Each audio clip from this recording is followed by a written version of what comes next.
रोज बोले जाने वाले अंग्रेजी के जरूरी शब्द जो इस प्रकार हैं। विल हैव टू मतलब करना पड़ेगा, वुड हैव टू मतलब करना पड़ता होगा, शुड हैव टू करना ही चाहिए, कुड हैव टू करना पड़ता था, माइट हैव टू शायद करना पड़ सकता है, नीडेड टू जरूरत थी, सपोज्ड टू करने की उम्मीद करना, अबाउट टू करने वाला था। अलग अलग तरीके से इन सभी शब्दों का प्रयोग सीखेंगे। इस वीडियो को देखने के बाद कोई कंफ्यूजन नहीं रहेगा। जैसे कि सपोज्ड टू और इसका मतलब है करने की उम्मीद करना।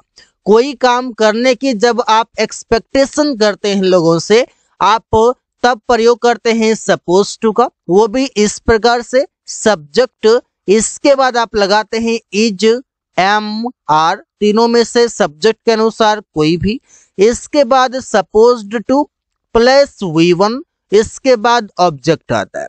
एग्जाम्पल इस प्रकार से है, समय पर आने की उससे उम्मीद की जाती है। He is supposed to come on time. उन लोगों से गरीबों की मदद करने की उम्मीद की जाती है।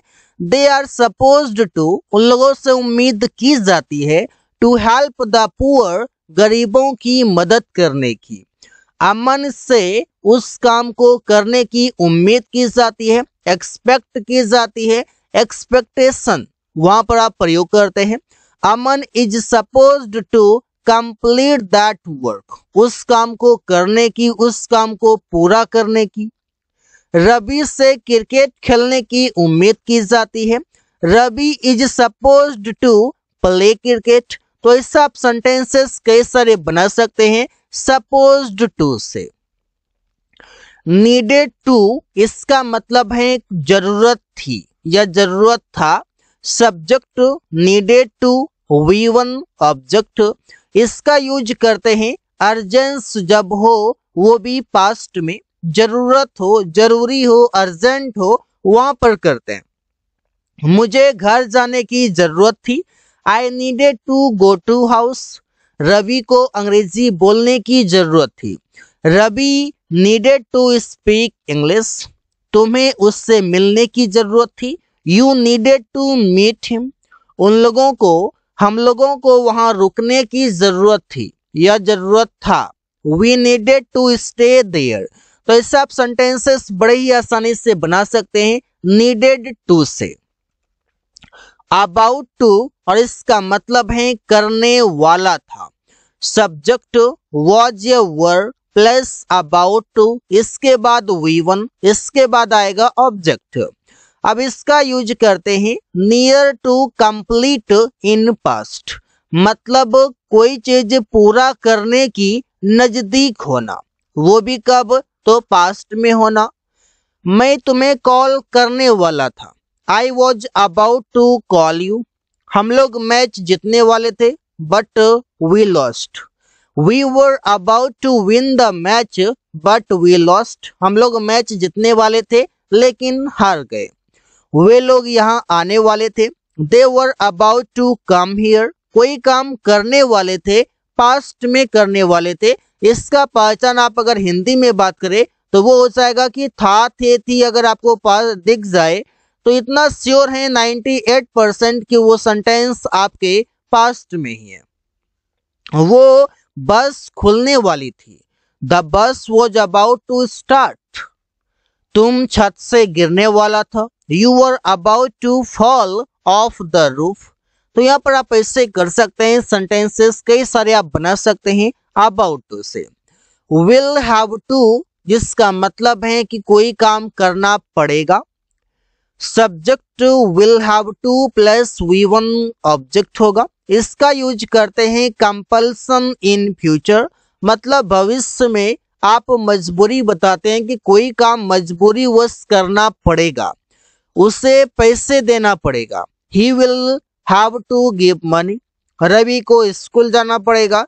Ravi will have to go to school.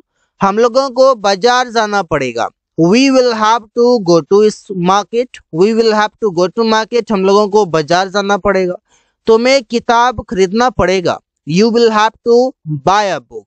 तो यहाँ पर आप कोई भी काम करना पड़ेगा वो आप बता सकते हैं विल हैव टू से, और इसके बाद वर्ब का फर्स्ट फॉर्म आएगा इस तरह से वुड हैव टू, और इसका मतलब है कोई काम करना पड़ता होगा।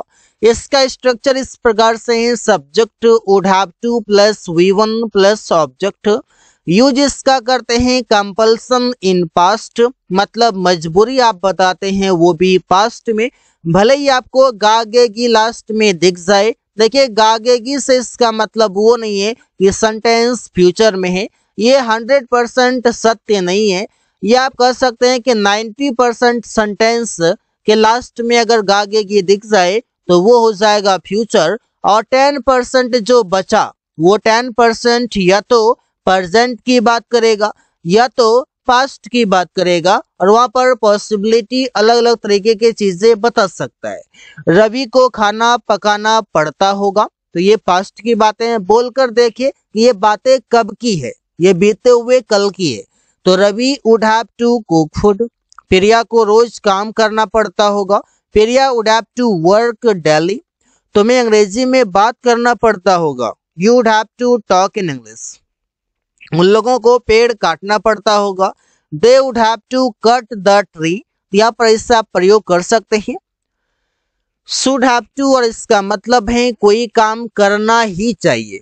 Subject should have two plus V1 plus object होगा। यूज इसका करते हैं सजेशन के लिए, एडवाइस के लिए, सलाह के लिए। उसे समय पर उठना ही चाहिए, he should have to get up on time. समय पर ऑन टाइम, आप मान लेते हैं कि अभी अगर 7 बजे सुबह होता है या 6:30 बजे होता है, तो 6:30 बजे एटलीस्ट उठ जाना चाहिए क्योंकि it is on time. Ramesh को अंग्रेजी बोलना ही चाहिए, Ramesh should have to speak English. मेरे भाई को किताब पढ़ना ही चाहिए, my brother should have to read the book. Rohan को सुबह में टहलना ही चाहिए, Rohan should have to walk in the morning. तो यहाँ पर आप शुड हैव टू से कोई काम करना ही चाहिए वो इसलिए प्रयोग करते हैं। कुड हैव टू जो बताता है कि कोई काम करना पड़ता था।